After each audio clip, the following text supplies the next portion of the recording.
नमस्कार दोस्तों, मैं आपका दोस्त Ravi Mohan news and views with Ravi Mohan के इस अंक में आपका स्वागत करता हूं। इस साल के अंत तक भारत में 18 साल से अधिक उम्र के सभी लोगों को वैक्सीन की दोनों डोज लग सकती है। सरकार ने दिसंबर तक देश में वैक्सीन की उपलब्धता का पूरा रोड मैप पेश किया है। इसके अनुसार जुलाई तक देश में कुल 51.6 करोड़ डोज उपलब्ध होंगी। इनमें से तीसरे हिस्से के लगभग 17 करोड़ डोज दी जा चुकी हैं। वहीं अगस्त से सितंबर तक 216 करोड़ डोज का उत्पादन होगा। जाहिर है ये देश में 18 साल से अधिक उम्र के लगभग 95 करोड़ लोगों को दोनों डोज की वैक्सीन से कहीं अधिक होगी। खास बात यह है कि इन सभी वैक्सीन डोज का उत्पादन देश के भीतर होगा और इसमें आयात होने वाली वैक्सीन शामिल नहीं है। देश में वैक्सीन की कमी को लेकर विपक्ष की ओर से मचाए जा रहे कोहराम के बीच नीति आयोग के सदस्य और वैक्सीन पर गठित टास्क फोर्स के प्रमुख डॉक्टर वी.के. पॉल ने कहा है कि वैक्सीन की उपलब्धता बढ़ाने के प्रयास किए जा रहे हैं और चंद महीनों में सीमित संसाधनों के बावजूद भारत ने 114 दिनों में ये कर दिखाया। वैक्सीनेशन में भारत की उपलब्धियां गिनाते हुए डॉक्टर पॉल ने कहा है कि 16 जनवरी से शुरू हुए इस अभियान के तहत देश में 45 साल से अधिक उम्र के हर तीसरे व्यक्ति को एक डोज दे चुके हैं।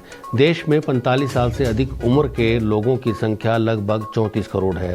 इनमें भी 23 राज्य और केंद्र शासित प्रदेश ऐसे हैं जो राष्ट्रीय औसत 32% से अधिक लोगों को एक डोज दे चुके हैं।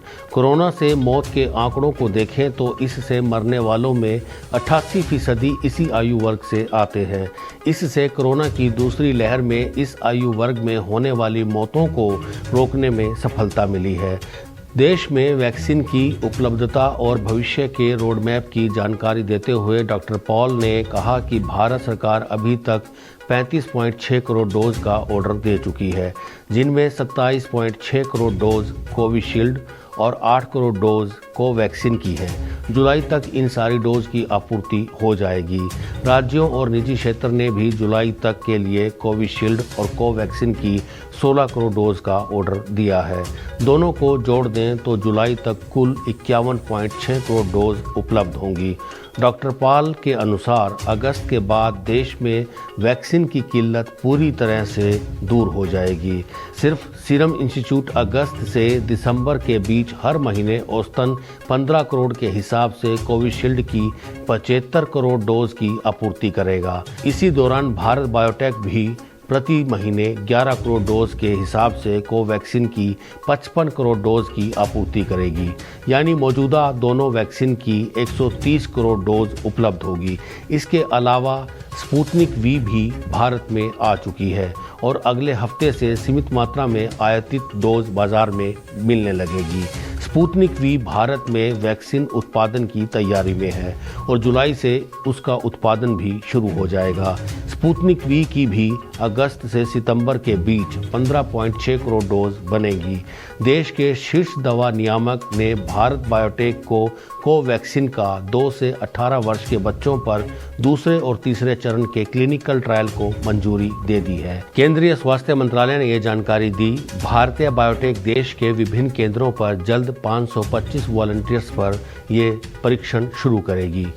मंत्रालय ने कहा, भारतीय दवा महानियंत्रक ने 12 मई को विषय विशेषज्ञ समिति की सिफारिशों का आंकलन करने के बाद उन्हें स्वीकार कर लिया। ट्रायल में 28 दिनों के अंतराल पर वॉलंटियर्स को दोनों डोज लगाई जाएंगी। तो ये था आज का मुद्दा। आप सब अपने परिजनों के साथ स्वस्थ रहें। इसी मंगल कामना के साथ मैं आपका दोस्त Ravi Mohan news and views with Ravi Mohan के इस अंक से इजाज़त लेता हूँ। अगले अंक में फिर मुलाकात होगी। तब तक के लिए नमस्कार।